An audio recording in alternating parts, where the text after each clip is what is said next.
وحده لا شريك له إله الأولين والآخرين وأشهد أن محمدا عبده ورسوله الصادق الأمين صلى الله عليه وعلى آله وأصحابه أجمعين أما بعد. Nah, kita lanjutkan pelajaran kita dalam mengkaji kitab Al-Fiqh Al-Muyassar fi Dawi Al-Kitab was Sunnah. Alhamdulillah kita masih di bab yang ke-8 dari kitab At-Taharah, yaitu bab tentang tayammum di masalah yang ketiga. Nah, Iqra.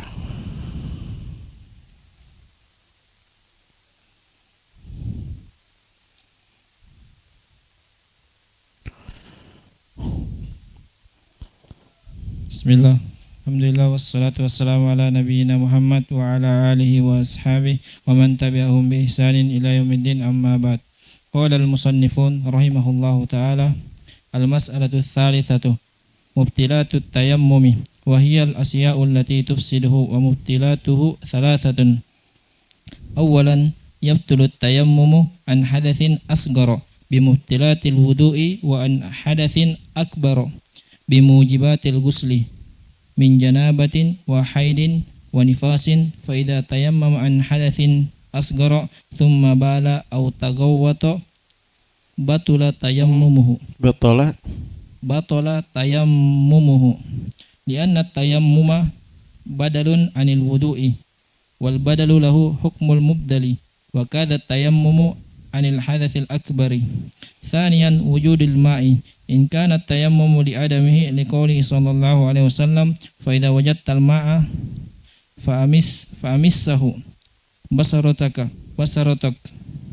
faqad taqaddama. Thalithan, zawalul udhri alladhi min ajalihi syuri'at tayammumu min maradin wa nahwihi. Al-mas'alatu ar-rabi'atu sifatut tayammum. Qala al-musannifun rahima mautahum hafidha ahya'ahum, al-mas'alatu ats-tsalitsatu mubtilatu at-tayammum.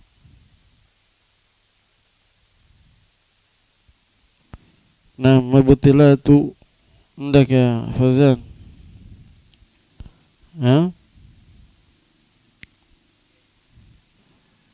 Khabar dari al-mas'alah. Tapi mubtilat isim apa itu di sharaf?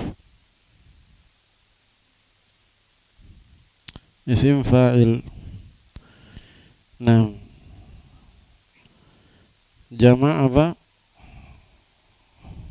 Jama' muannas salim. Nah, wahya al-asya'u allati tufsiduhu. Hiya ndak Yahya. Hiya itu dhamir kembali ke mana? Nah, apa dia i'rabnya? Mubtada, mana khabarnya? Al-asya'u wa hiya al-asya'u allati tufsiduhu wa mubtilatuhu thalathatun.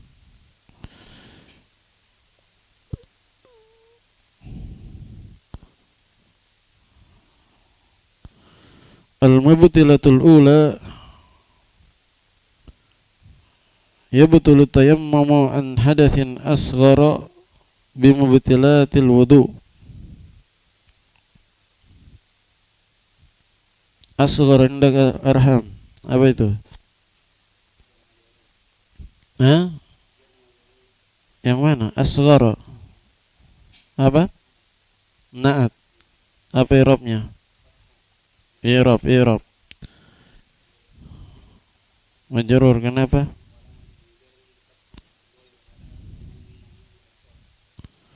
Taib. Sebagai apa jar? Nah, an hadatsin asghara bi mubtilatil wudu'i wa an hadatsin akbar, ini sama ya, bi mujibatil ghusli min janabatin wa haidin wa nifasin, fa idza tayammama an hadatsin asghara thumma bala. Tayammama yang seperti ini Tidak ada tempat kembalinya dhamirnya. Mana failnya itu? Umar. Mana failnya dia?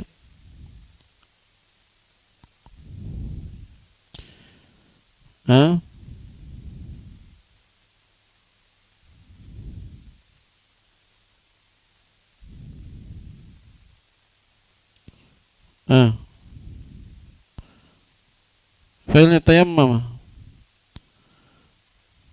Mustatir takdirnya huwa, tapi tidak ada kembalinya. Ini kadang dalam bahasa Arab.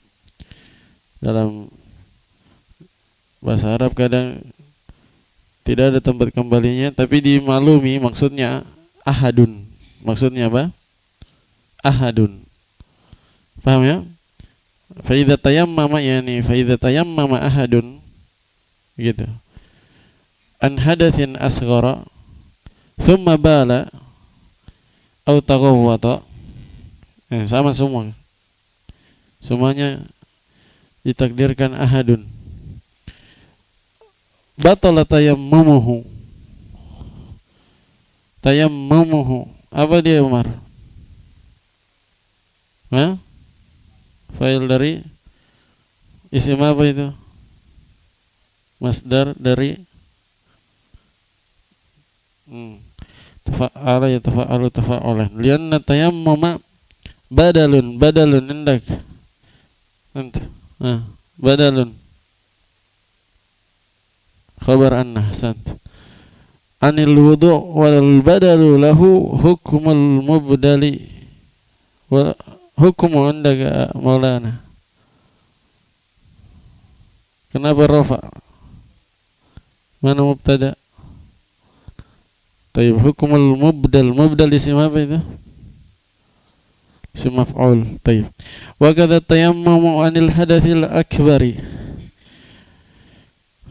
Ats-tsaniyah wujudul ma'i. Al-mubtilatu ats-tsaniyah wujudul ma'i. Kenapa rafa wujudu Abu Maryam?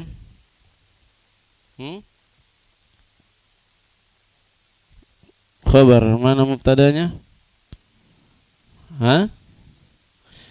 Mahdhuf. Nah, bisa juga. Ats-tsaniyah al-mubtilah ats-tsaniyah. Nah, ats-tsaniyahnya itu menunjukkan dia mubtadanya atau dia na'at dari mubtada yang mahdhuf. Al-mubtilatu ats-tsaniyah wujudul ma'. In kana tayammumu li adami. Kana mana khabarnya? Abdul Musawwir. Nah, liqaulihi sallallahu alaihi wasallam fa idza wajadtal ma'a fa amissahu basharatak. Wa qad taqaddam. Al-mubtilatu ats-tsalitsah zawalul 'udhri alladhi min ajlihi syuri'at tayammum min maradin wa nahwi. Tayammum kenapa rafa? Fazan naibul fa'il. Tayyib. Mana irsan tadi? Istirahat. Dalil mana dalil?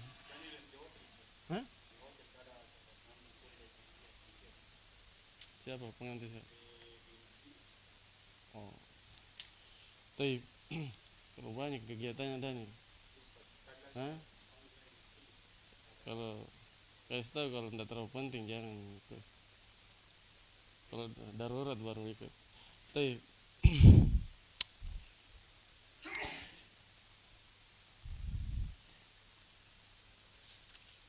Kita jelaskan. Qala al-muallifun al-mas'alatu ats-tsalitsah mubtilatu tayammum. Permasalahan yang ketiga di bab tayammum adalah pembahasan tentang pembatal-pembatal tayammum. Apa saja yang membatalkan tayammumnya seseorang? Kata para penulis wahyal asya'ul lati tufsiduhu. Pembatal-pembatal tayammum maksudnya perkara-perkara yang merusak tayammumnya sehingga tidak bisa lagi dipakai untuk beribadah, salat atau yang semisalnya dari ibadah-ibadah yang dipersyaratkan taharah. Wa mubtilatuhu salasatun. Dan pembatal-pembatal tayammum ada 3. Ini kesimpulannya. Bisa disimpulkan secara umum menjadi 3 pembatal dari tayammum. Pembatal yang pertama, ya butulu tayammum an hadatsin asghara bimubtilatil wudu. Kata para penulis, kalau tayammumnya itu pengganti dari wudu, perhatikan. Kalau tayammumnya itu pengganti dari wudu, dia tayammum dari hadas asghar, maksudnya dia pengganti wudu. Antum paham? Ya betul tayammum, batal tayammum an hadatsin asghar. Maksudnya kalau tayammumnya tayammum dari hadas asghar, yaitu pengganti wudu, maka batal dengan pembatal wudu. Jelas ini? Kan tayammum, antum tayammum dari hadas asghar berarti penggantinya wudu. Kalau dia pengganti wudu berarti akan batal dengan pembatal wudu. Sehingga dia akan batal kalau dia buang angin, buang air kecil, buang air besar, dan seterusnya. Dari pembatal wudu yang sudah antum pelajari. Jelas ya? Itu kaidahnya. Semua pembatal wudu akan membatalkan tayammum jika tayammumnya tersebut adalah untuk menggantikan wudu. Begitu pula kalau tayammumnya adalah menggantikan mandi, maka akan batal dengan pembatal mandi, yaitu hal-hal yang mewajibkan mandi. Kata para penulis, wa an hadatsin akbara bimujibatil ghusli min janabatin wa haidin wa nifas. Jika tayamumnya itu tayamum dari hadas akbar, dalam artian dia tayamum sebagai pengganti mandi, maka akan batal dengan hal-hal yang mewajibkan mandi. Mujibatil ghusl, hal-hal yang mewajibkan mandi. Apa saja yang mewajibkan mandi? Sudah pernah kita bahas. Di antaranya adalah junub. Junub, apakah itu junub karena berjima atau mimpi basah? Nah, atau karena yang lainnya, keluar maninya. Wa haidin wa nifasin. Begitu pula kalau dia haid dan nifas. Ini kan hal-hal yang mewajibkan mandi, hal-hal yang mewajibkan mandi. Sehingga kalau tayamumnya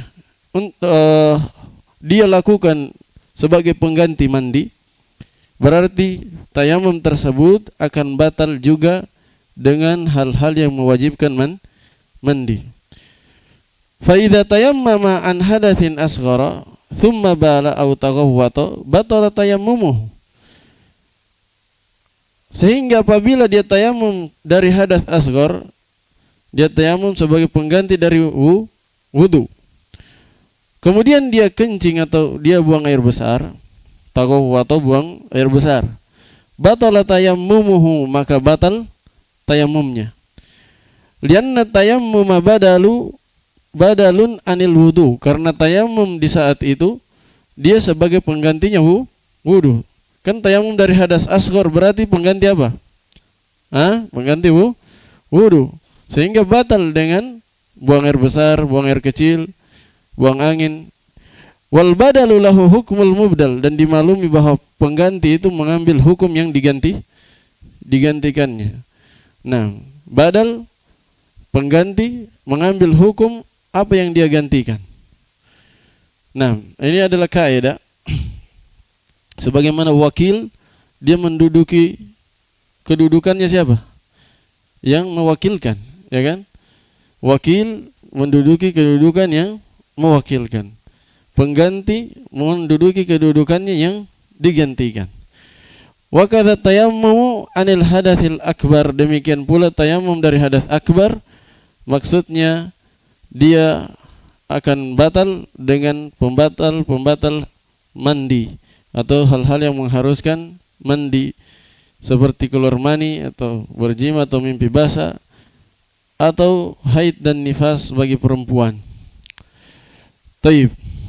Kemudian pembatal tayamum yang kedua, wujudul ma, adanya air, keberadaan air. Maksudnya sudah didapatkan air. Kapan ini? Kapan ini terjadi? Maksudnya tayamum jenis ini batal kalau tayamumnya alasannya karena tidak ada air. Karena itu beliau berkata, para penulis berkata, in kana tayammumu li adamihi. Kalau tayamum itu karena tidak ada air, berarti ketika dapat air maka batal tayamumnya, langsung batal tayamumnya. Walaupun dia lagi sholat. Nah, harus dia batalkan.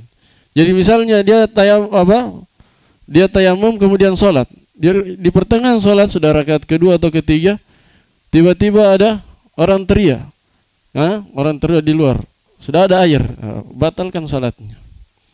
Dia batalkan sholatnya. Menurut pendapat yang kuat. Karena hadis yang akan datang. Kata Nabi sallallahu alaihi wasallam, liqauli sallallahu alaihi wasallam, fa idza wajadtal ma'a fa amissahu basyaratak. Apabila engkau telah mendapatkan air, maka basahilah kulitmu dengan air itu. Wa qad taqaddama, dan hadis ini telah berlalu.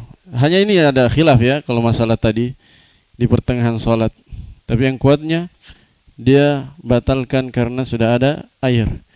Sebab tayamumnya otomatis batal kalau ditemukan air. Sebab dia tayamum dengan alasan tidak ada air, tidak dapat air. Tapi kalau tayamumnya dia lakukan, perhatikan, kalau tayamumnya dia lakukan karena alasan lain, bukan karena tidak ada air, melainkan karena sakit atau udzur-udzur yang lain. Seperti apa kemarin? Kedinginan, misalnya di musim dingin, atau ada lukanya, sakit berupa luka, atau sakit yang bukan luka tapi kalau terkena air bisa memperparah sakitnya. Nah, kata beliau yang ketiga, zawalul udzur. Tayamum itu akan batal kalau sudah hilang udzurnya. Kalau udzurnya adalah luka, kalau sembuh lukanya maka batal tayamumnya. Walaupun dia belum buang air besar, belum buang air kecil, belum ada pembatal-pembatal yang lain, tapi ketika lukanya sembuh langsung batal tayamumnya. Maksudnya kalau lukanya sudah bisa dikena air atau sudah tertutup, betul-betul tidak ada lagi lukanya. Nah, atau kadang lukanya masih ada, cuman sudah bisa dikena oleh air, maka batal tayamumnya. Kalau karena sakit yang bukan luka, maka batal jika sakitnya itu sembuh. Kalau udzurnya adalah karena musim dingin, kedinginan, apabila rasa dinginnya sudah hilang, maka wajib juga dia berwudu atau mandi. Batal tayamumnya, wajib dia bersuci menggunakan air. Jelas ya? Ini sudah kita terangkan sebenarnya kemarin. Zawalul udhr alladhi min ajlihi syuriya tayammum. Pembatal yang ketiga, hilangnya udhur yang karenanya disyariatkan tayamum. Min maradin wa nahwi, apakah itu berupa sakit atau semisalnya. Yang semisalnya seperti luka atau musim dingin yang sangat parah, sangat dahsyat dinginnya. Jelas ya? Ini nomor 2 sama nomor 3 sebenarnya bisa digabungkan. Iya, bisa digabung. Dikatakan saja zawalul udhur, satu saja. Sudah hilang udhurnya, kan tidak dapat air itu udhur juga. Nah, jadi dia tayamum, kadang udhurnya tidak dapat air, kadang terluka, kadang sakit, kadang juga di musim dingin. Nah, jadi nomor 2 dan nomor 3 ini bisa disatukan. Sehingga sebenarnya kalau kita bicara secara umum, pembatal-pembatal tayamum itu ada 2 saja. Satu, pembatal tayamum adalah sesuai dengan pembatal penggantinya, yang digantikannya. Pembatal tayamum yang pertama adalah sesuai pembatal yang digantikannya. Jika yang digantikannya adalah wudu, berarti dia akan batal dengan pembatal-pembatal wudu. Jika yang digantikannya adalah mandi, maka dia akan batal dengan hal-hal yang mengharuskan mandi. Kedua, pembatal kedua dari pembatal tayamum adalah zawalul udhur, hilang udhurnya. Kalau uzurnya berupa tidak ada air atau tidak cukup air, ketika airnya sudah ada atau sudah melimpah, maka wajib bersuci dengan air. Batal tayamumnya. Begitu pula kalau uzurnya sakit, kalau sudah sembuh, lukanya sembuh, maka batal tayamumnya. Demikian juga kalau uzurnya berupa musim dingin, kalau dinginnya itu sudah menurun, sudah bisa dia pakai air, maka batal juga tayamumnya. Otomatis batal tayamumnya, walaupun dia tidak buang air besar misalnya, tidak buang air kecil, tidak buang angin. Jelas ya? Otomatis batal tayamumnya jika sudah hilang uzurnya. Taib. Kemudian permasalahan yang keempat, insyaallah ini pembahasan penting, yaitu tata cara bertayamum sesuai sunnah Rasul SAW yang dijelaskan dalam Al-Quran dan Sunnah, sesuai dengan apa yang dijelaskan dalam Al-Quran dan Sunnah. Taib. Kita salat dulu. Subhanakallah bihamdika asyhadu an la ilaha illa anta astaghfiruka wa atubu ilaik. Alhamdulillahirabbil alamin. Wal 'aqibatu lil muttaqin wa la 'udwana illa 'alal zalimin. Asyhadu an la ilaha illallah wahdahu la syarikalah. Ilahul awwalin wal akhirin wa asyhadu anna Muhammadan abduhu wa rasuluhu as-sadiqul amin. Sallallahu alaihi wa ala alihi wa ashabihi ajma'in, amma ba'd. Qala al-muallifun rahimah mautahum wa hafidha man ahya minhum. Al-mas'alatul rabi'ah, sifatut tayammum. Permasalahan yang keempat di bab tayammum adalah berkenaan dengan tata cara tayammum. Sifat tayammum yaitu cara bertayammum. Qalu wa kayfiyatuhu ayyanwiya thumma yusammiya wa yadriba al-arda biyadayhi darbatan wahidatan thumma yanfukhahuma أو ينفضهما ثم يمسح بهما وجهه ويديه إلى الرسغين لحديث عمار وفيه التيمم ضربة للوجه والكفين. Nah, kata para penulis, tata caranya yaitu tata cara bertayammum. Pertama adalah dia niat terlebih dahulu. Tentunya pasti ada niat. Nah, dia niatkan untuk bertayammum, apakah itu pengganti dari wudu atau pengganti dari mandi junub. Nah, dia niatkan hal tersebut. Dan niat ini kembali lagi kemarin sudah kita singgung, salah satu syarat dari syaratnya sahnya tayammum adalah niat. Dan niat di dalam hati. Taib. Thumma yusammi.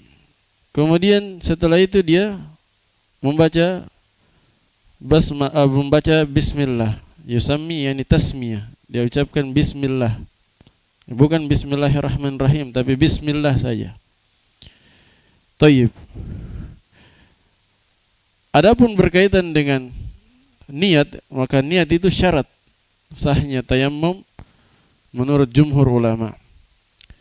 Namun berkaitan dengan bismillah, mengucapkan bismillah di awal tayammum ketika dia pukul atau dia sentuhkan telapak tangannya ke debu atau ke tanah, apakah disyariatkan bismillah atau tidak? Iya. Para penulis dikatakan di sini disyariatkan. Syariatkan. Ada yang mengatakan dia sunnah. Ada yang mengatakan dia sunnah, dan ini pendapat jumhur. Sunnah, disunnahkan mengucapkan bismillah. Apa dalilnya? Dalil mereka adalah kias dengan wudu. Dikiaskan dengan apa? Wudu. Wudu mengucapkan bismillah. Nabi SAW bersabda, la wudu'a liman lam yadhkur ismallahi alaih. Tidak ada wudu bagi orang yang tidak menyebut nama Allah. Maksudnya di awal wudu kalau dia tidak sebut nama Allah maka tidak sah wudunya. Karena itu sebagian ulama mengatakan wudu itu wajib. Ini sudah kita bahas sebelumnya. Pendapat yang kedua, wudu itu sunnah, dan ini pendapat jumhur. Pendapat yang ketiga, wudu tidak disyariatkan. Kenapa tidak disyariatkan? Karena hadis tadi dhaif. Ada yang mendhaifkan hadis tadi, yaitu la wudu'a liman lam yadhkur ismallah alaihi. Taib. Bagi yang mengatakan sahih ada dua pendapat, wajib atau sunnah. Tapi bagi yang mengatakan hadisnya dhaif, maka kata mereka berarti bismillah tidak disyariatkan di awal wudu. Begitu pula di awal mandi, karena orang-orang yang mengatakan sunnah di awal mandi sunahkan bismillah, itu juga kiasnya ke wudu. Kiasnya ke wudu. Berarti kalau sudah dikatakan dhaif hadis bismillah di wudu, maka juga batal kiasnya, ya kan? Batal juga kiasnya. Paham ini, ha? Paham Marham? Ha? Kalau kan mereka berdalil dengan kias, dikiaskan ke wudu. Sementara dalil yang dipakai bismillah di awal wudu itu dhaif. Maka berarti kiasnya apa? Kiasnya batal karena berlandaskan hadis yang dhaif. Begitu pula tayammum, mengatakan bismillah di awal tayammum itu sunnah. Ini bagi yang mengatakan hadis bismillah di pembahasan wudu itu sahih. Jika hadisnya dhaif berarti bismillah di sini apa? Tidak disyariatkan. Nah, jadi ini kembali kepada pensahihan dan pendhaifan hadis mengucapkan bismillah ketika berwudu. Kalau setelah diteliti ternyata sahih, maka kita katakan minimal hukumnya sunnah. Dan Syekh Al-Albani sendiri, seingat saya beliau mensahihkan atau menghasankan hadis tersebut. Jadi kalau kita berpegang dengan pensahihan Syekh Al-Albani, berarti minimal mengucapkan bismillah itu adalah hukumnya sunnah, baik itu di wudu atau di mandi atau di tayammum. Nah, kalau di wudu jelas karena ada hadisnya. Kalau mandi dan tayammum dalilnya adalah qiyas. Taib. Wa yadriba al-arda. Setelah dia ucapkan bismillah, dia pukulkan tangannya, yaitu telapak tangannya ke permukaan bumi, biyadaihi, dengan menggunakan dua telapak tangannya. Darbatan wahidah, satu kali pukulan. Satu kali pukulan ini menurut hadis yang sahih. Satu kali pukulan untuk telapak tangan dan wajah sekaligus. Perhatikan. Satu kali pukulan, lihat di depan, dia hentakkan tangannya di tanah. Habis itu kalau tebal debunya, kan tak mungkin juga ditempel tebal debunya. Iya. Nah, maka dia dua cara. Dia tepuk-tepuk sedikit supaya jatuh sebagian, atau dia tiup supaya mengurangi debunya yang menempel di telapak tangannya. Setelah itu dia usap wajahnya duluan, kemudian telapak tangannya bersama punggung tangannya. Nah, atau bisa juga tangan duluan kemudian wajah. Jadi satu pukulan ke permukaan tanah untuk dua-duanya, untuk tangan dan wajah sekaligus. Adapun hadis yang mengatakan satu pukulan untuk tangan kemudian untuk wajah itu dhaif. Yang mengatakan dua kali memukul tanah dengan telapak tangan. Jelas ya?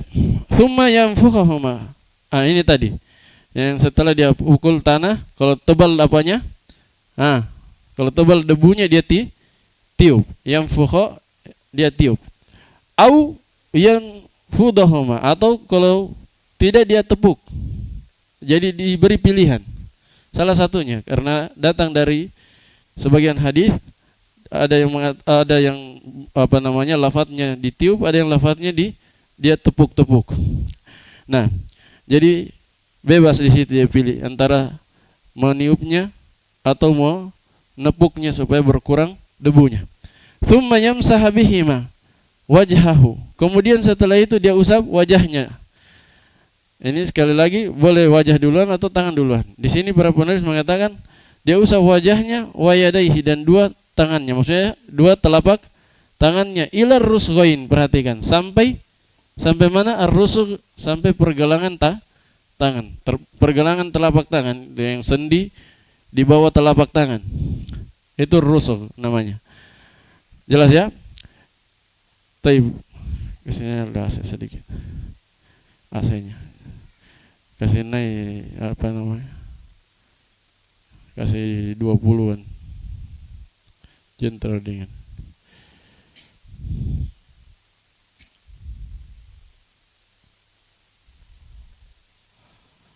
Taib. Kita lanjut, lihat di kitabnya. Li hadithi Ammar wa fihi atayammum darbatun lil wajh wal kafain. Kenapa kita katakan satu kali pukulan? Berdasarkan hadis yang sahih, hadisnya Ammar bin Yasir radhiyallahu taala anhu. Dan di dalam hadis Ammar yang panjang itu terdapat ucapan Nabi sallallahu alaihi wasallam, at-tayammum darbatun lil wajh wal kafain.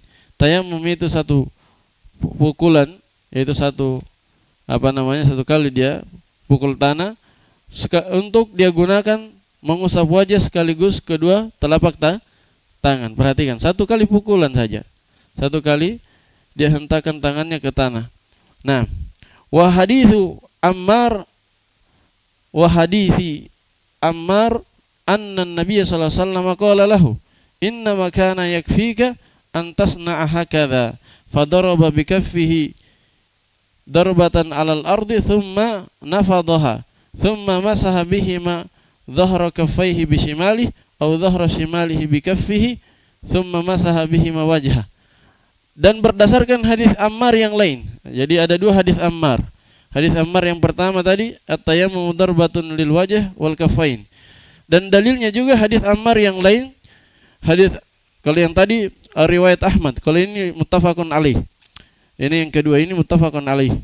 Apa kata Nabi sallallahu alaihi wasallam? Nabi bersabda kepada Ammar, "Inna ma kana yakfika an tasna'a hakadha." Ini hadis ada kisahnya ya. Ada kisahnya. Jadi kisahnya Ammar apa? Junub. Iya, dan Nabi sallallahu alaihi wasallam, para sahabatnya, mereka salat. Ammar menyendiri-sendiri, menjauh. Maka Nabi pun menegurnya, "Kenapa menjauh dari orang-orang?" Kata Ammar, saya junub. Maka Nabi sallallahu alaihi wasallam pun bersabda, "Inna makana yakfika an tasna'a hakadha." Dan di sebagian juga, riwayat juga pernah Ammar dan Umar dalam sebuah safar. Ammar dan Umar dan beberapa sahabat yang lain ada di sebuah safar, tiba-tiba mereka junub. Taib, maka Ammar pun karena tidak ada air atau tidak cukup bekal air mereka untuk dipakai mandi, hanya untuk minum saja, akhirnya dia guling-guling di tanah, guling-guling di debu. Iya. Maka ketika pulang mereka menemui Nabi sallallahu alaihi wasallam dan Nabi sallallahu alaihi wasallam mengajarkan hal ini. Kata Nabi, tidak perlu guling-guling di tanah. Innama yakfika an tasna'a hakadha. Cukup bagimu sekedar melakukan seperti ini. Apa itu seperti ini? Ditafsirkan. Fadaraba bikaffihi darbatan 'alal ard. Maka Nabi sallallahu alaihi wasallam mencontohkan kepada Ammar, dia pukul dengan telapak tangannya satu kali pukulan di atas tanah, di atas permukaan tanah. Thumma nafadaha. Kemudian setelah itu Nabi sallallahu alaihi wasallam menepuk-nepuk tangannya yang banyak debunya supaya mengurangi debunya, kadar debunya. Thumma masaha bihima dhahra kaffihi bishimalihi. Kemudian Nabi sallallahu alaihi wasallam mengusap dengan keduanya, itu dengan kedua telapak tangannya, dhahra kaffihi, punggung telapak tangannya yang kanan dengan yang kiri. Jadi begini. Setelah pukul dia usap yang kanan, punggung tangan kanan dengan apa? Tangan kiri. Begitu pula sebaliknya, tangan kiri dengan tangan kanan. Dia usap punggung tangan kiri dengan tangan kanan. Jadi diusap yang kanan dulu. Duluan yang kanan, sama seperti ketika berwudu. Perhatikan dulu di sini. Apakah perlu diusap telapak Tidak perlu telapak, karena telapak yang sentuh. Paham? Ya, yang perlu diusap adalah punggung, dia yang tidak tersentuh tanah, debu. Mana yang duluan diusap, punggung tangan kanan atau tangan kiri? Di hadis punggung tangan kanan dulu. Sama seperti wudu, duluan kan yang kanan. Tapi tangan kanan, punggung tangan kanan dia usap dengan telapak tangan kiri. Begitu pula sebaliknya. Tapi setelah itu wajah. Setelah itu atau wajah duluan baru tangan. Nah, perhatikan kata Nabi, thumma, kata siapa? Perawi hadis, thumma masaha bihima dhahra kaffihi bishimalihi. Kemudian dia mengusap dengan telapak tangannya itu dhahra kaffihi, punggung tangan kiri atau punggung tangan kanannya dengan tangan kirinya. Tangan kanan duluan, dia usap dengan tangan kiri. Di situ pakai apa sih? Au atau wa? Au dhahra shimalihi bikaffihi. Atau maksudnya au, zahirnya au bermana waw. Karena kadang au bermana waw. Wa dhahra shimalihi bikaffihi. Dia usap punggung tangan kirinya dengan telapak tangan kanannya. Nah, seperti yang saya contohkan tadi. Dia usap punggung tangan kanan dengan telapak tangan kiri, dan dia usap punggung tangan kiri dengan telapak tangan kanan. Tsumma masaha bihima wajhahu. Kemudian dia usap dengan keduanya, yaitu dengan kedua tangannya, telapak tangannya, dia usap wajahnya. Perhatikan dengan baik. Berapa hadis Ammar tadi yang kita baca? 2. Hadis pertama duluan apa? Duluan tangan atau wajah? Hadis pertama duluan wajah. Hadis kedua duluan tangan. Nah, makanya para ulama mengatakan bebas. Mau duluan apa? Mau duluan wajah, sama seperti hadis Ammar yang pertama, dan sama dengan di ayat Al-Quran. Di ayat Al-Quran kan apa katanya? Kata Allah, famsahu biwujuhikum wa aydikum min. Wajah dulu baru tangan. Berarti sama dengan hadis Ammar yang riwayat Ahmad tadi. Hadis Ammar di riwayat Bukhari, Muslim, ternyata tangan duluan baru wajah. Tangan duluan baru wajah. Maka dari itu para ulama menyimpulkan bebas, mau duluan wajah atau tangan, terserah. Cuman kalau mau mencocoki Al-Quran dan mencocoki kias dengan wudu, duluan apa?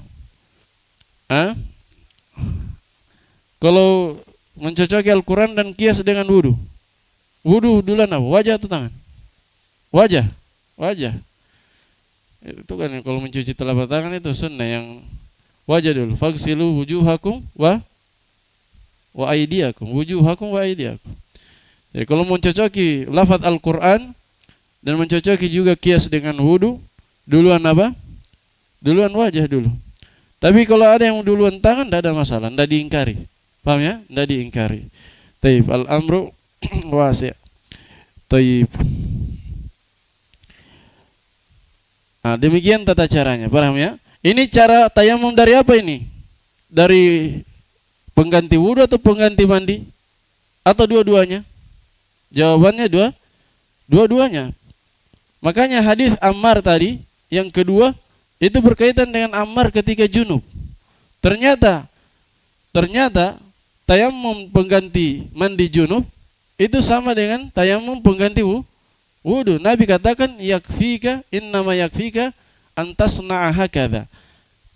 Cukup bagimu melakukan demikian. Ya, maksudnya tepuk bumi, permukaan bumi, kemudian usap tangan, kemudian wajah atau wajah, kemudian tangan. Jadi tidak perlu guling-guling di atas tanah sebagai pengganti mandi. Ya, jangan dipikir mandi berarti harus ganti dengan mandi debu juga. Tidak. Tidak diganti dengan apa? Mandi debu. Cara tayamum pengganti wudu dan cara tayamum pengganti mandi sama metodenya atau sama tata caranya. Taib. Jadi kalau kita mau luruskan apa yang dilakukan oleh orang awam, sebenarnya Pertama, pukulan itu satu kali saja. Pukulan ke tanah itu atau ke debu itu satu kali saja. Itu yang pertama. Jadi bukan dua kali. Menurut hadis yang sahih satu kali saja. Kemudian yang kedua, bukan sampai siku. Bukan sampai siku. Hadis yang sahih sampai apa? Sampai rusghain, sampai rusug. Rusghain dibilang rusghain mutsanna karena kiri dan kanan. Sampai pergelangan tangan yang ada di telapak itu. Pergelangan telapak tangan. Nah, sendi yang ada di bawah telapak tangan. Sampai situ saja. Nah, bukan sampai siku menurut pendapat yang kuat dan menurut hadis yang sahih. Adapun yang sampai siku dhaif, begitu pula yang pukulannya pukul permukaan tanah 2 kali itu juga dhaif. Jelas ya? Nah, ya dia usap wajahnya, enggak usah dia gosok-gosok kayak gosok air. Satu kali saja dia usap, selesai. Paham ya? Bukan kayak cuci muka. Nah, kemudian juga usap punggung tangannya, bukan dia gosok-gosok begini, satu kali lewat saja, satu kali lewat. Simple dia. Wajahnya satu kali lewat, tapi dia kena semua yang merupakan batasan-batasan wajah. Nah, tangan juga satu kali lewat. Tangan kanan dulu, kemudian tangan kiri. Adapun telapaknya tidak perlu diusap lagi karena dia yang langsung mengenai debu. Jelas ya?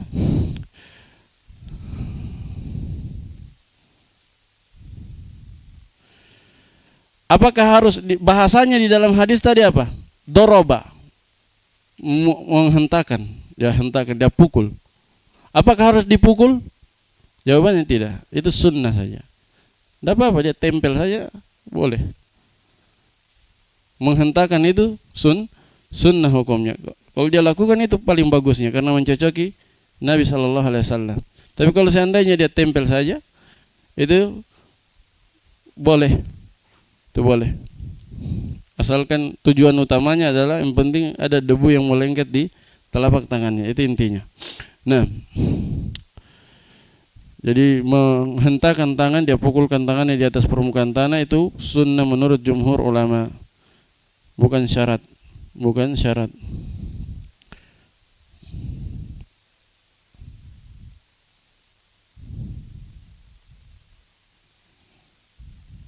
Nah,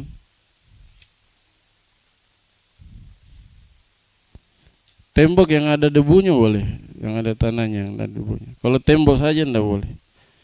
Permukaan tanah atau tembok yang ada debunya, dipastikan ada debu yang menempel atau tanah yang menempel di situ. Jelas ya? Jadi tidak benar kalau debu yang bersih kayak begini tidak ada yang menempel. Nah, jadi kalau dilihat di situ ada bekas debu, boleh. Di mana saja, di lantai atau di, yang penting debunya itu adalah as-sa'id at-tayyib. As-sa'id at-tayyib. Jelas ya? Yang menempel tembok-tembok kayak di luar itu ada debu, biasanya ada. Nah, di kaca-kaca kalau tidak dibersihkan itu ada. Nah, tapi bagus kalau langsung di atas permukaan tanah lebih bagus.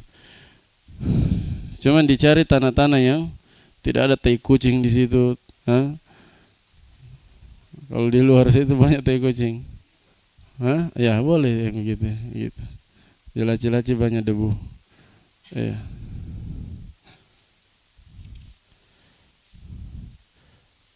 Baik, kita lanjut di bab yang ke-9. Qalu al-babu at-tasi'u fin najasat wa kaifiyatu tathhiriha. Bab yang ke-9 ini sebelum terakhir, sampai 10 bab di kitab Thaharah. Sampai berapa bab? 10 bab. Insyaallah kita sudah mau selesai kitab Thaharah. Nah, bab yang ke-9 adalah pembahasan tentang najis, pembahasan seputar najis. Wa kaifiyatu tathhiriha, wa kaifiyati tathhiriha, dan tata cara mensucikan najis. Nah, sudah berlalu pembahasan tentang hadas. Ya. sudah lewat pembahasan tentang hadas asghar, hadas akbar. Hadas asghar disucikan dengan berwudu dan hadas akbar disucikan dengan mandi. Sudah berlalu. Sekarang pembahasan tentang toharo bentuk yang kedua. Kan toharo dua, iya. Toharo itu ada dua, toharo dari hadas dan toharo dari najis. Toharo dari hadas caranya dengan, kalau hadas asghar dengan berwudu menggunakan air, kalau hadas akbar dengan mandi menggunakan air. Kalau tidak ada air baru tayamum yang tadi. Nah, pengganti dia. Terus kalau najis asalnya bersuci dari najis menggunakan apa? Asalnya menggunakan air juga. Menggunakan air juga. Cuman kalau tidak ada air, apakah boleh benda cair yang lain? Nah, kalau hadas kan tidak boleh benda cair yang lain.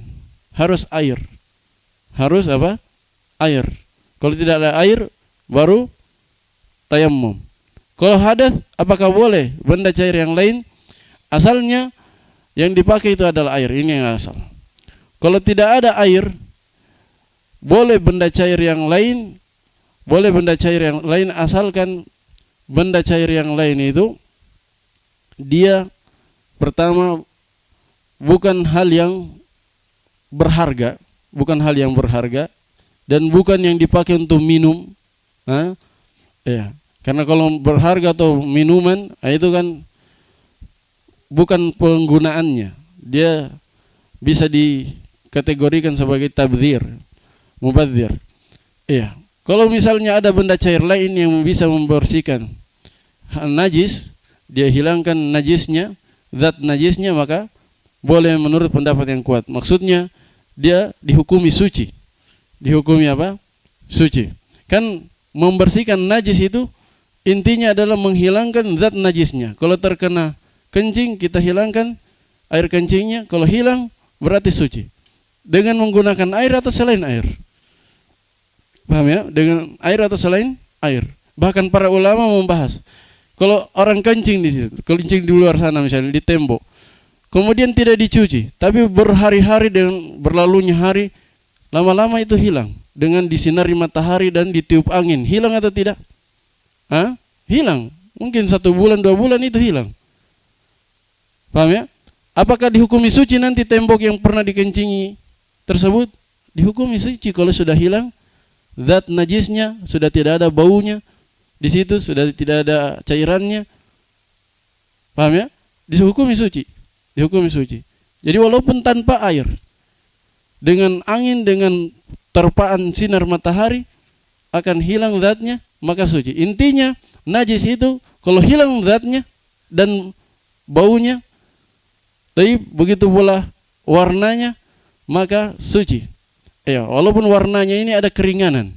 Kalau warna-warna yang misalnya sudah dicuci, sudah disikat-sikat, tapi masih ada yang menempel sedikit, ini dimaafkan. Ya, kayak apa? Kotorannya bayi misalnya, kadang menempel di celananya, disikat-sikat, dicuci 2 kali masih ada kuning-kuningnya sedikit. Itu pula darah haid kadang, ya, dicuci, sikat masih ada merah-merahnya sedikit. Ini dimaafkan. Dimaafkan yang seperti ini. Jelas ya? Yang penting zatnya itu yang terutama. Zatnya, baunya sudah hilang dan warnanya kalau bisa hilang dihilangkan. Kalau memang sulit hilang maka dimaafkan. Dimaafkan. Jelas ya? Asalnya pakai air. Kalau tidak ada air boleh benda cair yang lain asalkan tidak menjatuhkan kita dalam tabdzir, dan air tersebut atau benda cair tersebut bukan hal-hal yang merupakan makanan atau minuman. Taib. Kemudian bisa juga dengan tanah. Bisa juga dengan tanah. Membersihkan najis itu bisa juga dengan tanah. Terutama hal-hal yang merupakan yang kotor-kotor, ya, yang bersentuhan dengan tanah. Kalau kena kotoran kucing misalnya sepatu kita atau sandal kita, boleh kita sucikan dengan cara apa? Dengan digosok di tanah, sebagaimana yang dilakukan para sahabat. Para sahabat pernah sholat, kemudian Nabi SAW tiba-tiba membuka sandalnya dan membuangnya. Ya, para sahabat yang jamaah di belakang ikut juga buang. Setelah sholat ditanya, kenapa kalian membuang sandal kalian? Kata para sahabat, kami mengikuti engkau wahai Rasulullah. Maka beliau pun menjelaskan bahwa beliau lakukan itu karena ada diberitahu oleh Jibril bahwa ada kotoran di sandalnya. Akhirnya beliau buka. Jadi di sebagian hadis dikatakan para sahabat itu kalau mau masuk masjid, kemudian ada yang mengenai kotoran, misalnya kotoran kucing atau kotoran anjing, mereka gosok-gosok sandalnya di tanah. Nah, dan Nabi SAW ditanya ketika para wanita yang menurunkan roknya dan jilbabnya sampai ke tanah, ya kan? Nabi pernah ditanya oleh sahabiat, maka Nabi menjawab bahwa bumi itu saling mensucikan satu dengan yang lainnya, satu sama lain. Maksudnya para sahabiat di sini merasa iskal. Ketika mereka berjalan, kadang rok mereka yang menyentuh tanah itu kena najis yang ada di jalan-jalan. Iya. Maka mereka bertanya kepada Nabi, maka Nabi mengatakan kalau dia najis di sini, nanti kena tanah selanjutnya dia suci lagi. Paham maksudnya? Misalnya tanah di sini najis, lewat jalan 100 meter kan terseret lagi itu rok. Terseret lagi rok pada tanah yang suci, yang bersih. Berarti nanti apa? Menjadi bersih lagi kata Nabi. Nah, jadi bisa disucikan dengan tanah. Najis itu bisa disucikan dengan tanah pada hal-hal yang sesuai. Misalnya sandal, sepatu, rok, rok yang menjulur ke tanah. Nah, boleh, tapi kalau baju kan tidak mungkin juga antum gosok. Baju antum yang di atas ini tidak mungkin digosok pakai tanah kalau ada najisnya. Tapi kalau celana rok yang ada di bawah itu cocok karena dia memang terkena tanah. Begitu pula sepatu, dasar sandal cocok untuk digosok ke tanah. Bahkan dimaklumi cara mensucikan liur anjing apa? Salah satunya dengan tanah. Jadi bisa mensucikan najis dengan tanah. Walaupun asalnya dengan air, tapi boleh juga pada sebagian kondisi dan pada sebagian media seperti sepatu atau sandal bisa disucikan dengan tanah. Bisa juga disucikan benda cair yang lain. Bahkan inti dari mensucikan diri dari najis adalah zatnya najis tersebut hilang, baunya hilang dan warnanya hilang. Karena itu kalau ada najis, para ulama membahas bagaimana dengan saluran pembuangan. Saluran pembuangan kadang di teknologi zaman sekarang diolah setelah itu menjadi jernih kembali.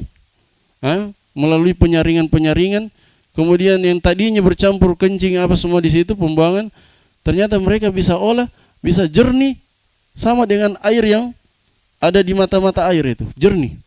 Apa hukumnya air tersebut? Padahal sebelumnya dia najis. Hukumnya kata para ulama suci. Kenapa suci? Karena kaidahnya al-hukmu yaduru ma'illati. Hukum itu berputar bersama illahnya. Apa alasannya dia najis? Apa alasannya dihukumi najis air itu? Karena ada najisnya. Ketika sudah disaring sedemikian rupa, kemudian najisnya hilang, tidak ada bau najis juga di situ, jernih sekali airnya, maka apa? Tidak ada illahnya. Kalau tidak ada illah najisnya, berarti kembali ke hukum asal, yaitu suci. Nah, karena itu kata para ulama atau sebagian ulama, air yang muhtal itu, yang disaring itu, dia hukumnya suci. Nah, hukumnya suci kalau memang tidak ada lagi air yang lain boleh dipakai bersuci. Kalau memang tidak ada lagi air yang lain, ya. Kalau ada air yang lain, ya pakai saja dulu air yang lain. Walaupun dia suci ya, hukumnya suci. Tapi apakah boleh kita pakai wudu, atau bahkan pakai minum dikonsumsi? Jawabannya, kalau ada air yang lain, jauhi air seperti itu. Walaupun hukumi suci, para ulama mengatakan jauhi. Kenapa? Karena walaupun dia suci, masih ada potensi bakteri di situ, sisa-sisanya, dan itu mungkin membahayakan tubuh. Iya. Jadi sebagai bentuk kehati-hatian, dijauhi kalau masih ada air yang lain. Kalau tidak ada air yang lain, boleh digunakan. Boleh digunakan. Taib. Jelas ya? Intinya yang saya ingin tekankan di sini bahwa kalau mensucikan diri dari hadas itu dengan air atau penggantinya itu permukaan tanah, tayamum dan permukaan tanah. Kalau najis dia asalnya dengan air juga atau hal-hal yang bisa menghilangkan apa? Zat najis itu. Karena inti dari menghilangkan bersuci dari najis adalah hilang najisnya. Apapun caranya sebenarnya dia selama najisnya hilang tetap dihukumi suci. Bahkan walaupun dengan matahari dan terpaan angin dan matahari. Taib. Kemudian kata para penulis, wa fihi masailu. Dan di dalam bab ini terdapat beberapa permasalahan. Al-mas'alatul ula, permasalahan yang pertama ta'rifun najasa wa nau'aha. Definisi najis dan dua jenis najis. Jadi najis terbagi dua secara umum, sebagaimana akan datang. Kata para penulis, permasalahan yang pertama atau pembahasan yang pertama berkaitan dengan definisi najis dan dua jenis najis. Kata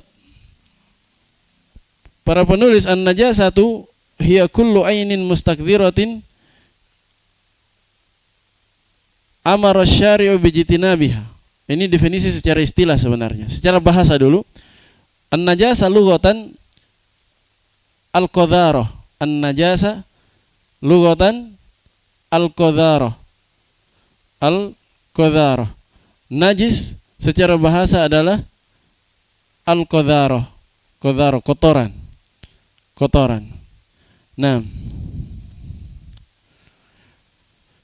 sementara secara istilah sebagaimana yang didefinisikan oleh para penulis di sini. An-najasa istilahan hiya kullu ainin mustakdziratin. Secara istilah najis adalah setiap zat, ain artinya zat. Ain maksudnya apa? Zat. Najis adalah setiap zat yang mustakdzirah, yang menjijikan. Setiap zat yang menjijikan. Apakah sampai di situ saja? Tidak. Jangan salah pahami. Kalau sampai di situ berarti semua yang menjijikan najis. Tidak. Tidak semua yang menjijikan menurut manusia atau menurut orang tertentu atau suku tertentu atau daerah tertentu berarti najis. Belum tentu.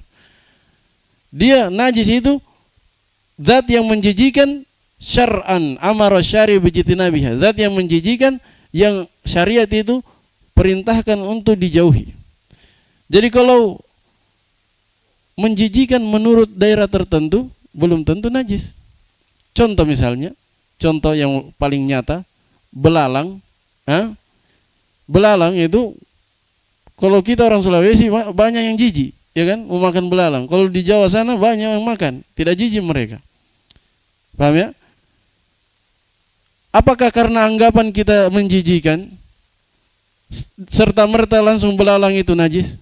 Jawabannya tidak.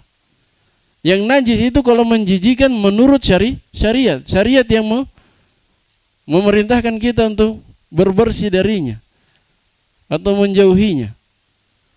Nah, kalau ternyata menjijikan menurut sebagian orang, tapi syariat tidak menganggapnya najis, maka dia tidak dihukumi najis. Nabi SAW pernah melihat sahabatnya makan dob. Makan apa? Kadal padang pasir itu. Mereka makan, tawarin Nabi, Nabi tidak mau. Ketika ditanya kenapa tidak mau, kata beliau, saya tidak temukan itu di kaumku. Maksudnya orang Mekah tidak makan begituan. Orang Mekah tidak makan begituan. Orang Arab yang lain makan. Tapi di kampung Nabi, di Mekah, dari kecil beliau tidak pernah makan itu. Sama kita dari kecil tidak pernah makan belalang.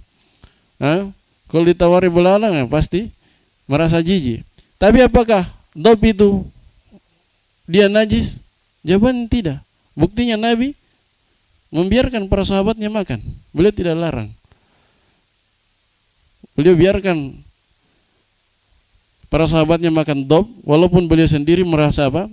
Sebagian lafaz hadisnya beliau merasa agak jijik. Maksudnya kayak jiwanya menolaknya. Jiwanya menolaknya itu ada sedikit bahasanya apa ya? Dekat dengan makna jijik lah. Nah, Taib. Dikarenakan bukan urfnya, bukan kebiasaan beliau makan seperti itu. Demikian pula kita pada hal-hal yang semisal belalang atau hewan-hewan lain yang tidak diharamkan sebenarnya, bahkan dihalalkan, tapi karena tidak biasa akhirnya kita anggap menjijikan. Taib. Karena itu para ulama di pembahasan-pembahasan hewan-hewan yang tidak ada dalil pengharamannya itu selalu khilaf. Selalu khilaf. Misalnya taruhlah apa? Siput misalnya. Ada yang mengatakan najis karena dia menjijikan. Ada yang mengatakan tidak menjijikan. Karena orang yang biasa makan siput menurut mereka tidak menjijikan. Kita saja yang tidak biasa anggap itu menjijikan. Lagi pula tidak ada dalil yang mengharamkannya secara spesifik. Ya kan? Kemudian kalau dilihat dari caranya hidup, apalagi siput-siput yang bersih sebagian itu, dia makannya daun, ya kan? Makannya daun, bukan hal-hal yang haram yang dia makan. Bukan bangkai yang dia makan. Karena itu ada yang menghalalkannya. Begitu pula bahkan cacing tanah ada yang menghalalkannya. Ada yang menghalalkannya. Kenapa? Tidak ada dalil mengharamkannya. Dan Allah berfirman apa? Atau Nabi SAW bersabda, ada hadisnya di Arba'in Nawawiyah. Kata Nabi SAW, wa sakata anil asya'a rahmatan bikum ghairan nisyan. Allah itu diamkan banyak perkara sebagai rahmat untuk kalian. Jadi hadisnya itu Allah sudah terangkan yang halal dan Allah sudah terangkan yang haram. Wa sakata anil asya'a rahmatan bikum ghairan nisyan. Dan Allah diamkan beberapa hal. Maksudnya ada beberapa hal di muka bumi ini tidak dijelaskan apa dia halal atau haram. Kata Nabi, Allah sengaja diamkan sebagai rahmat untuk kalian. Apa maksudnya sebagai rahmat? Maksudnya dia hukumi halal. Kembali ke asal kaidahnya. Asal kaidahnya seluruh yang ada di muka bumi ini apa? Halal dan boleh digunakan oleh manusia kecuali ada dalil yang mengharamkannya baru tidak boleh. Itu asalnya. Berarti kalau Allah diamkan itu menunjukkan apanya? Halalnya. Bahkan Nabi katakan itu rahmat untuk kalian. Berarti boleh. Ya. Allah tidak lupa. Bukan berarti Allah tidak jelaskan hukumnya, berarti Allah lupa, tidak. Nabi katakan rahmatan bikum, itu rahmat untuk kalian ghairan nisyan, bukan karena Allah lupa. Tidak mungkin Allah lupa. Cuman Allah diamkan untuk apa? Bertumpu pada hukum asal. Bertumpu pada hukum asal yaitu halal dan suci. Halal dan suci. Taib. Itu pembahasan cabang sebenarnya. Kita kembali ke pembahasan pokok kita. Kata para penulis, najis itu adalah sesuatu atau zat yang mustakdzirah, yang menjijikan secara syariat, yaitu syariat memerintahkan kita untuk menjauhinya atau berbersih darinya. Nah, wahya nau'an, dan najis itu terbagi menjadi dua macam. Najasa ainiyah au hakikiyah, wahya allati la tathuru bihal.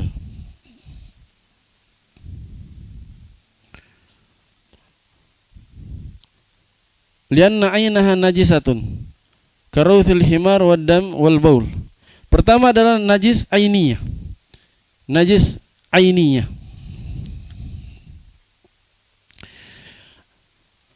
Najis ainiyah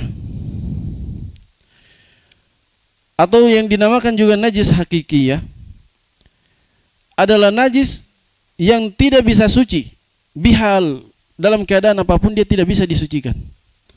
Wahyallati la tathur atau la tutahhar bihal, tidak bisa disucikan dalam segala keadaan, bihalin.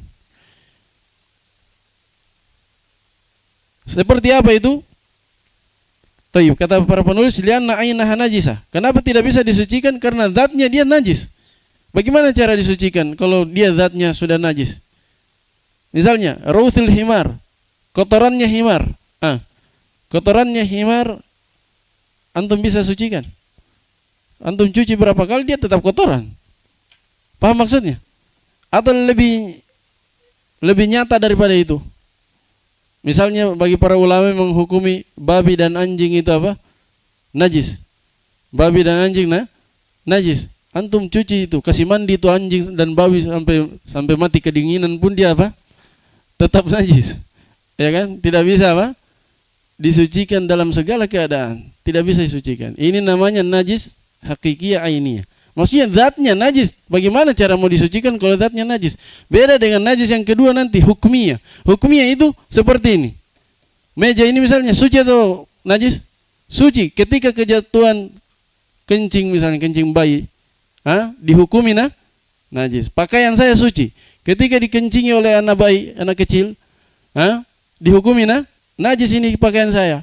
Tapi apakah bisa disucikan? Bisa, karena asalnya pakaian saya suci, cuma terkena zat yang najis, dan zat najisnya itu bisa disingkirkan dengan air. Ketika zat najisnya sudah tersingkir, berarti kembali suci lagi baju saya. Paham ya? Kalau hukmiyah itu dia asalnya suci, tapi ketika ditimpa najis akhirnya dihukumi najis. Itu mana hukmiyah. Nanti akan datang. Kalau ainiyah hakikiyah, zatnya najis. Anjing zatnya najis, babi zatnya najis.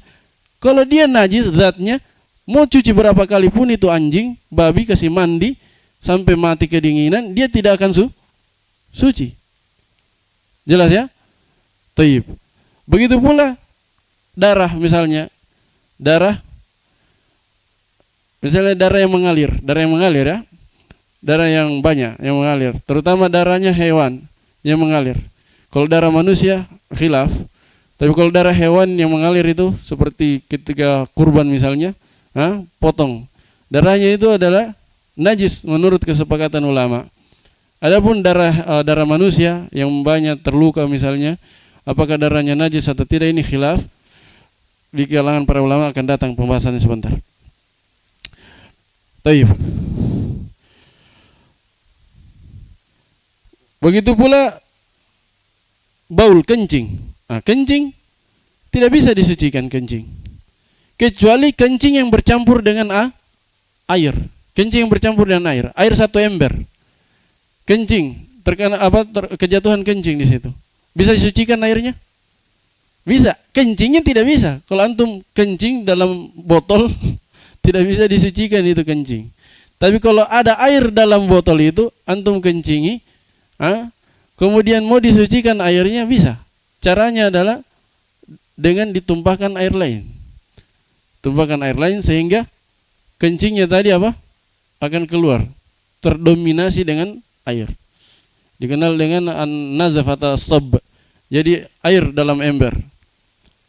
Kejatuhan kencing bisa disucikan, ditumpahkan lagi air baru. Sehingga kencing itu akan jatuh keluar. Pernah lihat gelas dikasih tinta, kemudian ditumpahkan terus air, keluar tintanya atau tidak? Keluar tintanya atau tidak? Keluar tintanya itu, nanti akan jernih lagi. Demikian pula kalau kasih najis, tumpahkan lagi air, lama-lama najisnya itu akan keluar. Paham ya? Demikian salah satu cara mensucikannya. Jadi kalau kencingnya saja, kencing tanpa ada campuran lain tidak bisa disucikan. Tapi kalau dia bercampur dengan air bersih, maka air bersih itu bisa disucikan. Para ulama membahas ketika misalnya sumur kejatuhan najis, bagaimana cara mensucikannya? Cara mensucikannya tentunya diangkat dulu bangkainya. Kalau ada bangkai di situ yang jatuh, kalau sudah diangkat ternyata masih ada baunya, ada bekas-bekasnya, mereka katakan bisa disucikan dengan ditumpahkan atau dibiarkan saja beberapa hari atau beberapa bulan, karena sumur itu dia mengalir. Ya, sumur mengalir atau tidak? Mengalir. Ya, mengalir. Air bawah tanah kan mengalir terus. Nah, lama kelamaan akan pergi itu najisnya. Taib. Atau kalau mau segera disucikan, caranya dengan ditumpahkan air lain supaya airnya mendominasi najis sehingga najisnya hilang. Karena najis itu kalau masuk dalam air mustabhar, air yang sangat banyak, najisnya hilang. Para ulama sepakat kalau seseorang kencing di air yang sangat luas, maka tidak akan menajisi air tersebut. Berarti kalau ada najis dalam air satu sumur itu, kemudian ditumpahkan air banyak, maka najisnya akan hilang, karena airnya sudah mustabhar, sudah banyak, mendominasi air sampai mendominasi najis sampai najisnya itu tidak terlihat lagi atau bahkan tidak terdeteksi lagi. Baik. Kemudian selanjutnya yang kedua najasah hukmiyah. Ini yang saya terangkan tadi. Kalau ainiyah zatnya najis, kalau hukmiyah wahya amrun i'tibariyun. Najis hukmiyah itu maksudnya adalah najis yang dianggap i'tibari. Dia dianggap najis dalam artian apa?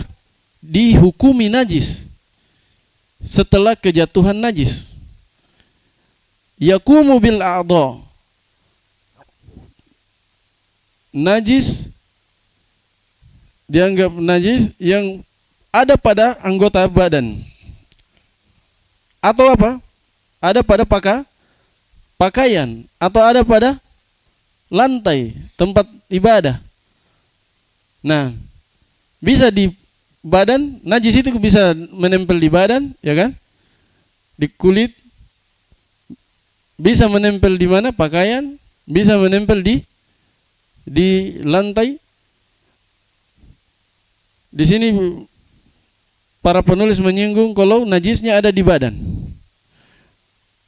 Nah, sebenarnya bisa ada di badan, di pakaian dan di lantai. Buk'ah, tempat.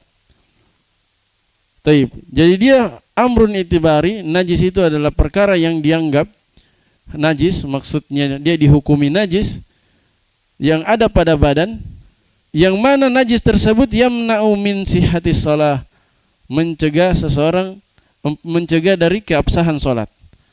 Mencegah dari keabsahan salat seseorang. Ya. Kasih catatan di situ kalau dia tahu ada najisnya. Kalau tahu ada najis pada badannya, kemudian dia tetap sholat, maka sholatnya tidak sah.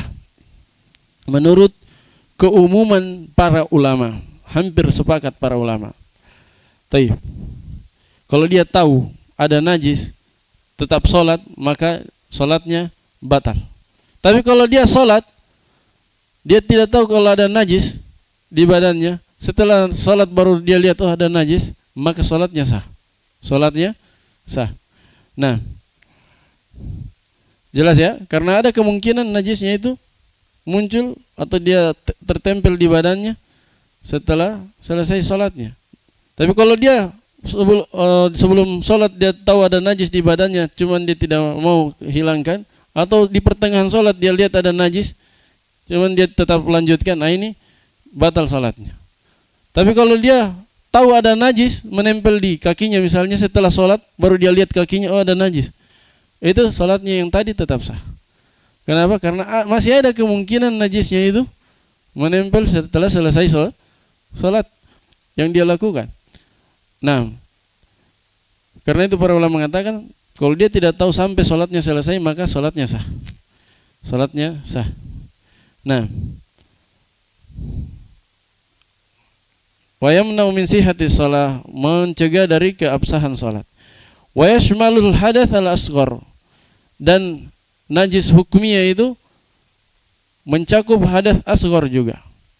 Hadath asghar itu masuk dalam najasah hukmiyah. Maksudnya itu ada kaitannya. Ada kaitannya. Kenapa hadath asghar itu apa? Karena apa? Rata-rata karena keluar najis, ya kan? Keluar kencing, keluar air air seni atau keluar tinja dari badan, kotoran dari badan. Nah, sehingga tadinya badan dihukumi suci, ketika keluar najis tersebut melalui kubul maupun dubur, akhirnya badan dihukumi menjadi berhadas. Paham? Nah, tadinya kan hukumi suci setelah berwudu misalnya, tiba-tiba keluar air kencing atau keluar kotoran dari dubur. Tadinya suci dihukumi berhadas. Gara-gara apa dihukumi berhadas? Gara-gara keluar najis tadi, keluar najis dari badan.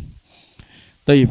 Makanya para penulis katakan yashmalul hadas asghar alladzi yazulu bil wudu, yang mana hadas asghar itu hilang dengan wudu. Kal ghaid, seperti tinja, sebagaimana telah berlalu ya. Wal hadath akbar, dan hadath akbar juga. Hadas akbar ada yang sebabnya karena najis, keluar najis seperti apa? Haid dan nifas. Haid dan nifas itu, darah haid dan nifas sepakat para ulama dia najis. Nah, ketika dia sebelumnya suci, tiba-tiba keluar hadas, keluar darah haid atau darah nifas, maka dia dihukumi berhadas gara-gara keluar najis dari dalam tubuhnya. Nah, melalui kemaluannya atau melalui kemaluan kalau haid dan nifas. Nah, alladzi yazulu bil ghusl, yang mana hadas akbar itu hilang dengan apa? Mandi, sebagaimana telah berlalu, kal janabah, seperti junub. Adapun mani itu bukan najis menurut pendapat yang kuat. Akan datang insyaallah pembahasan jenis-jenis najis, tapi mani itu bukan najis. Mani menurut pendapat yang kuat bukan najis. Ada khilaf, cuma yang kuatnya bukan najis, karena dia adalah asal manusia. Tidak mungkin dia najis. Kalau dia najis berarti kita juga najis. Dan Bani Adam, kata Nabi sallallahu alaihi wasallam, al-muslim la yanjus. Muslim itu tidak najis. Taib. Dan bahkan orang kafir pun tidak najis badannya, ya. Yang najis dari orang kafir hanya keyakinannya. Keyakinannya musyrik, kufur itu najis, dihukumi najis. Makanya Allah berfirman apa? Innamal musyrikuna najas. Orang-orang musyrik itu najis, bukan badannya najis, tapi keyakinannya. Karena itu Nabi pernah mengikat Thumamah bin Uthal di tiang Masjid Nabawi. Seandainya dia najis, waktu itu dia masih kafir. Seandainya najis, tidak mungkin Nabi mengikatnya di tengah masjid. Jelas ya? Jadi badan orang kafir, orang musyrik tidak najis, yang najis keyakinannya. Semua manusia itu tidak ada yang najis, mumin maupun kafir, badannya tidak ada yang najis. Kecuali baru jatuh dalam septic tank, dihukumi najis sementara. Kalau sudah bersih, kembali suci lagi. Taib. Wal aslul ladzi tuzalu bihin najasa huwal ma. Nah, ini saya sudah singgung tadi. Asal yang dihilangkan dengannya najis, asal zat untuk menghilangkan najis adalah apa? Air. Fahuwal aslu fit tathhir. Jadi air itu adalah asal dalam bersuci. Apakah itu bersuci dari hadas maupun bersuci dari najis, asalnya dengan menggunakan air. Allah berfirman, wa yunazzilu 'alaikum minas sama'i ma'an liyutahhirakum bih. Dan Allah menurunkan kepada kalian air dari langit, agar air dari langit maksudnya dari awan, karena semua yang di atas itu dinamakan langit. Taib. Sampai-sampai yang ini saja dinamakan apa ini? Langit-langit. Awan itu dinamakan langit dalam artian dia di ketinggian. Karena sama dalam bahasa Arab, sama yasmu itu bermakna tinggi. Bermakna apa? Tinggi. Jadi yang ada di ketinggian itu namanya langit. Karena itu langit yang kita lihat itu yang biru itu dinamakan langit karena ada di ketinggian. Awan pun dinamakan langit secara bahasa. Taib. Jadi Allah menurunkan dari langit, yaitu dari awan, air, liyutahhirakum bih, untuk mensucikan kalian. Berarti asal dalam bersuci adalah air. Tapi ini ayatnya kurang jelas, kurang tegas menunjukkan asal dalam bersuci adalah menggunakan air. Ayat yang lebih tegas adalah ayat yang di ayatul wudu yang kemarin. Allah berfirman, falam tajidu ma'an fatayammamu. Kalau tidak dapat air baru tayammum. Berarti asalnya pakai air. Kalau tidak ada air baru pindah ke tayammum.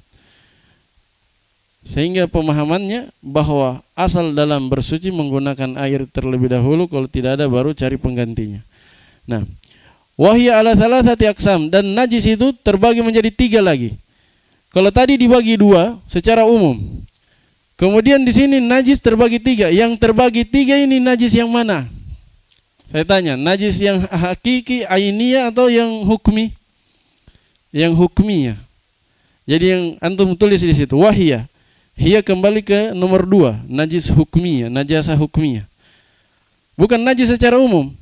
Yang dibagi 3 itu najasa hukmiyah. Najasa hukmiyah terbagi 3 yang kita kenal dari pelajaran SD ini. Pelajaran agama di SD sudah kita tahu ini. Apa itu? Najasa mughalladah, mukhaffafah dan mutawassithah. Nah, najasa mughalladah, najis tebal, maksudnya najis yang berat. Najis apa? Berat. Wahia najasatul kalb. Najis tebal atau najis berat seperti najisnya anjing. Iya. Kalau mau lebih selamat dari khilaf, antum bilang najis air liurnya anjing. Najisnya air liurnya anjing. Sebab kalau anjingnya secara menyeluruh itu ada khilaf. Badannya apakah najis atau bukan, khilaf para ulama. Khilaf. Adapun air liurnya itu najis. Itu najis. Nah, ada juga yang menyelisihi, tapi jumhur ulama mengatakan najis air liurnya. Dan ini pendapat yang kuat, bahwa air liur anjing itu najis. Adapun badannya sangat sengit perbedaan pendapat para ulama dalam masalah ini. Begitu pula masalah babi. Babi apakah yang najis dagingnya saja atau seluruh tubuhnya? Itu juga khilaf. Karena di dalam ayat kan walahma khinzirin fa innahu rijis, dan daging babi maka dia najis kata Allah. Karena itu sebagian ulama mengatakan yang najis adalah dagingnya, karena yang disebut dalam ayat apa? Dagingnya saja, lahma khinzir. Tidak dikatakan wal khinzir, tapi dikatakan lahma khinzir. Tapi itu masalah nanti akan kita bahas. Kita fokus dulu pada pembagiannya. Najasa mughalladah seperti air liur anjing, itu yang paling selamat. Nah, kalau para penulis di sini mengatakan seluruh badan anjing itu najis mughalladah. Jadi kalau antum sentuh kulitnya pun, walaupun dia tidak jilat tentu, menurut para penulis di sini apa? Tetap harus dicuci 7 kali, dan salah satunya dicampur dengan tanah. Wa ma tawallada minhu, dan apa-apa yang terlahir darinya, terlahir dari anjing. Maksudnya walaupun peranakannya anjing atau peranakannya, misalnya anjing mau dikawinkan sama kucing atau dikawinkan sama serigala. Kan ada di barat sana sudah ada hal-hal seperti itu. Anjing ini dikawinkan dengan anjing ini, bahkan ada yang dikawinkan dengan serigala sehingga terbentuklah anjing yang sangat garang itu. Ada jadi anjing pemburu. Ada yang kawinkan dengan, mungkin bisa sekarang perkembangan teknologi dalam masalah hal-hal yang semisal DNA dan yang seperti itu sudah canggih. Bisa mereka kawinkan antara satu hewan dengan hewan yang lain. Jelas ya? Kata para ulama, walaupun dia peranakan dari anjing, jadi dikawinkan anjing dan serigala, maka anaknya itu hasilnya peranakannya atau keturunannya 6 blasteran dia. Itu tetap dihukumi apa? Najis. Dihukumi najis. Bahkan kalau ada dikawinkan dengan kucing, ada juga anjing dikawinkan dengan kucing. Hasilnya adalah anjing-anjing yang seperti kucing itu, yang anjing hias. Ya, kata mereka dikawinkan dengan kucing. Akhirnya terhasilkanlah anjing yang kecil-kecil itu yang jadi anjing hias. Mungkin antum pernah lihat. Ya. Apakah dia najis atau tidak? Jawabannya najis juga, karena dia tawallada minhu, peranakan dari anjing. Bagaimana dengan najisnya babi? Apakah mughalladah atau dia mutawassithah? Ini khilaf para ulama. Yang benarnya najis babi itu dia mutawassithah, bukan mughalladah. Sebagian ulama ada yang mengkiaskannya dengan anjing. Bahkan ada yang katakan babi lebih kotor dari anjing, sehingga dia seharusnya mughalladah. Tapi ini tidak ada dalilnya. Tidak ada dalilnya. Dan kiasnya tidak cocok dikiaskan. Nah, karena sifat babi dan anjing beda.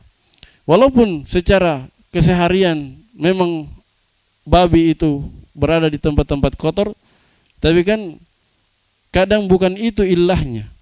Ayam pun, ikan pun kadang di tempat kotor. Tapi bukan itu ilah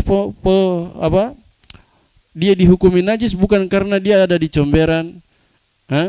Kambing pun kadang tidur di comberan, baring di situ. Sapi, kerbau apalagi ya. Kerbau suka sekali comberan. Apakah gara-gara itu dia dihukumi najis? Jawabannya tidak. Bukan karena kotornya, bukan juga karena makanannya. Nah, jadi tidak bisa dikiaskan antara babi dan anjing.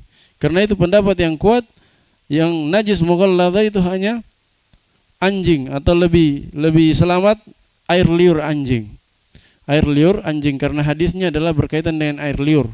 Nabi sallallahu alaihi wasallam bersabda, "Idza walagha idza tahuru ina yahadikum idza walagha fihi al-kalb ayaghsilahu sab'an ulahunna bit-turab." Kata Nabi sallallahu alaihi wasallam, sucinya bejana kalian kalau dijilat oleh anjing dicuci sebanyak 7 kali, salah satunya dicampur dengan tanah. Jadi airnya ditumpahkan, dicampur dengan tanah, diaduk dengan tanah baru digosok.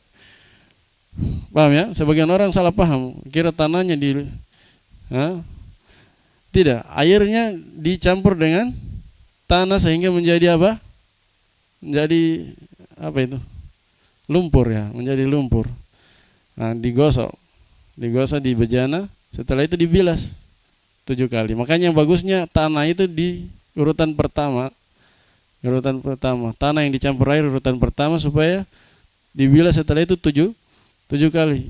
Kalau antum akhirkan tanahnya kan cuci lagi, bertambah lagi jadi 8 kali, 9 kali nanti kalau bersihkan lagi. Jelas ya? Taib. An-najasa mukhaffafah. Yang kedua, najis yang ringan. Najis ringan wahya najasatu baulil gulam alladzi lam ya'kul at-ta'am.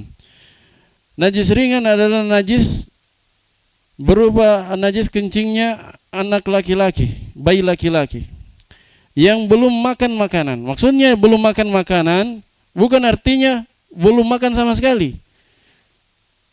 Bukan itu maknanya. Belum makan makanan di situ dalam artian belum menjadikan makanan itu sebagai tumpuan gizinya. Sebagai tumpuan gizinya. Jadi kalau ada anak bayi misalnya 3 bulan, kadang dikasih makan ya kan? Apakah kencingnya itu sudah menjadi mutawassithah? Jawabannya tidak, dia masih mukhaffafah. Kenapa? Karena dikasih makan pun dia masih bertumpu gizinya pada ASI ibunya. Paham ya? Tumpuan utama gizinya adalah ASI ibunya. Itu belum dihukumi mutawassithah atau kencingnya. Kencing anak laki-laki yang seperti itu. Jadi kadang dikasih makan ini 1 kali 2 kali, masih jarang. Itu kan anak kecil biasanya berumur berapa baru dikasih makan? Ya, maksudnya baru bertumpu pada makanan gizinya itu paling umur ya mungkin 8 bulan sampai 1 tahun baru dia rutin makan. Adapun di bulan-bulan misalnya 3 bulan, 4 bulan, 5 bulan, 6 bulan itu dia masih jarang, masih latihan makan. Dan belum bertumpu gizinya pada makanan. Dia masih bertumpu pada ASI ibunya. Paham ya? Jadi kalau dia masih tumpuan utamanya pada ASI ibunya, itu masih dihukumi mukhaffafah. Masih dihukumi kencing anak laki-laki itu atau bayi laki-laki itu mukhaffafah. Ingat, bayi laki-laki. Kalau bayi perempuan tidak. Bayi perempuan itu dari umur 1 hari kencingnya sudah dihukumi mutawassithah. Kalau bayi perempuan yang dihukumi mukhaffafah kencing bayi laki-laki yang tumpuan makanannya gizinya pada ASI. Jadi kalau ada yang kasih makan 1 kali 2 kali itu tidak memudaratkan. Tidak memudaratkan, tetap dihukumi mukhaffafah. Dipahami ya? Taib, apa dalilnya? Akan datang nanti sebenarnya hadisnya. Nabi sallallahu alaihi wasallam bersabda, "Yughsalu min baulil jariyah wa yurashu min baulil gulam." Atau sebagian lafadznya, "Yughsalu min baulil jariyah wa yundahu min baulil gulam." Kata Nabi, dicuci kencingnya bayi perempuan itu, dia dicuci karena najisnya mutawassithah. Wa yurashu, dan dipercikan kalau kencingnya bayi laki-laki, dipercikan saja, tidak perlu dicuci. Dipercikan air sampai airnya dominan.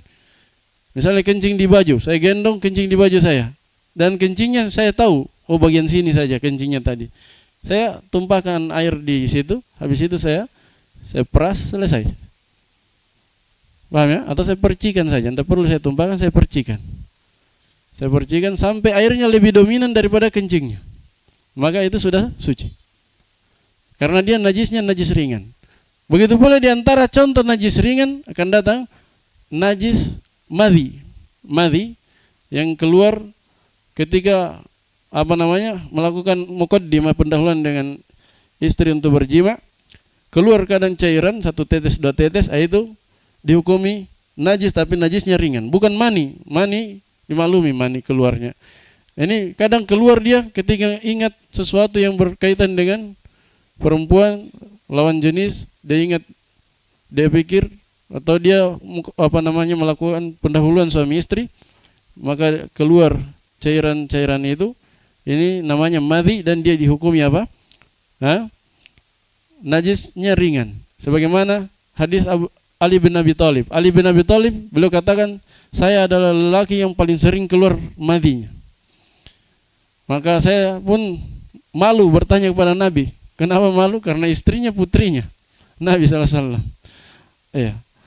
Jadi agak malu beliau. Akhirnya dia suruh sepupunya Al-Miqdad. Dia suruh sepupunya untuk bertanya kepada Nabi. Nah, supaya ndak ketahuan. Nah, disuruh sepupunya tanya, oh ternyata hukumnya cuma dipercikan air saja. Kalau yang terkena celana dalam misalnya, percikan air sampai dominan airnya. Adapun kalau ingin sholat maka cukup berwudu, tidak wajib mandi. Jadi dia najisnya najis ringan, dan dia hadasnya hadas ringan juga. Hadas asghar. Jelas ya? Nah, kemudian yang ketiga, najasa mutawassithah. Najis pertengahan. Apa contohnya?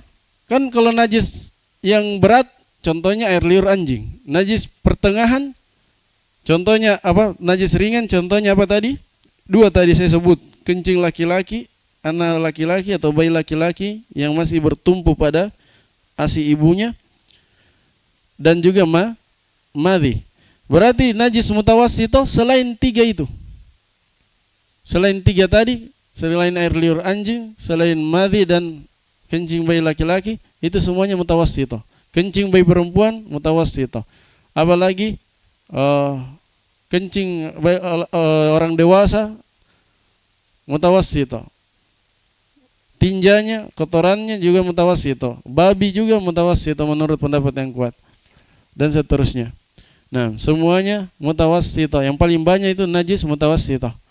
Nah, karena itu para penulis mengatakan wahiyya baqiyatun najasat. Najis mutawassithah itu adalah najis-najis yang lain yang tidak disebutkan tadi. Yang tidak disebutkan tadi. Seperti apa? Kal baul, kencing, wal ghaid, dan ghaid apa? BAB air besar, maksudnya tinja. Wal maitah, dan bangkai. Nah, bangkai juga najis. Menurut kesepakatan ulama, bangkai itu najis. Seluruh bangkai kecuali apa? Ikan, belalang, ikan dan semua hewan laut ya. Bangkai hewan laut semua itu dia tidak najis. Sama apa lagi? Belalang, sama apa lagi yang dikecualikan? Bangkai manusia tentunya, mayat. Najis atau bukan? Menurut pendapat jumhur, hampir sepakat ulama, mayat manusia tidak najis. Apalagi yang dikecualikan? Bangkai apa? Bangkai hewan-hewan yang tidak ada darahnya. Nyamuk. Ada darahnya? Tidak ada. Ada. Darahnya antum itu dia hisap. Atau apa? Lalat.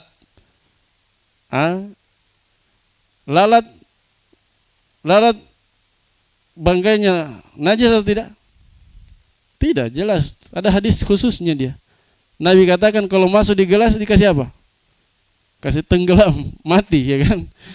Mati, habis itu airnya kalau dikasih keluar itu lalatnya bisa diminum atau tidak? Kata Nabi bisa diminum. celup dulu, kasih tenggelam semua sayapnya baru minum. Berarti najis atau tidak? Tidak najis, tidak mungkin najis disuruh kasih tenggelam di dalam minuman baru diminum lagi. Paham ya? Maka dari itu para ulama mengkiaskan yang mirip dengan lalat yang tidak ada darahnya. Oh, semua serangga yang tidak ada darahnya itu tidak najis. Bangkainya tidak najis.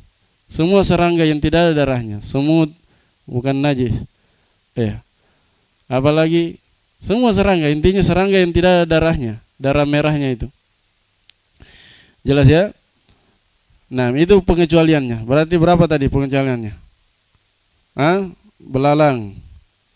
Kemudian hewan laut. Hewan laut ya, bukan hewan yang mati di laut, bukan. Kalau hewan yang mati di laut nanti ada sapi juga kadang mati di laut. Hewan laut. Kemudian apa? Apa tadi? Mayat. Manusia. Kemudian yang keempat, hewan hasyarat, maksudnya serangga-serangga yang tidak ada darahnya yang mengalir. Darah yang mengalir. Kalau ada darahnya tapi sedikit tidak mengalir, itu juga tetap tidak dihukumi najis, dia suci. Karena bahasa para ulama, ma laisa lahu damun sa'ilah, yang tidak ada darah mengalirnya. Jadi kalau ada darahnya tapi setetes saja, secuil sekali, itu tidak memudaratkan, dia tetap dihukumi suci. Ya, kadang kalau kita pukul lalat ya, ada darahnya, kadang ada merah-merahnya sedikit. Ya, tapi itu tidak memudaratkan. Maksudnya dia tidak mengalir darahnya sehingga bangkainya tidak dihukumi najis. Taib,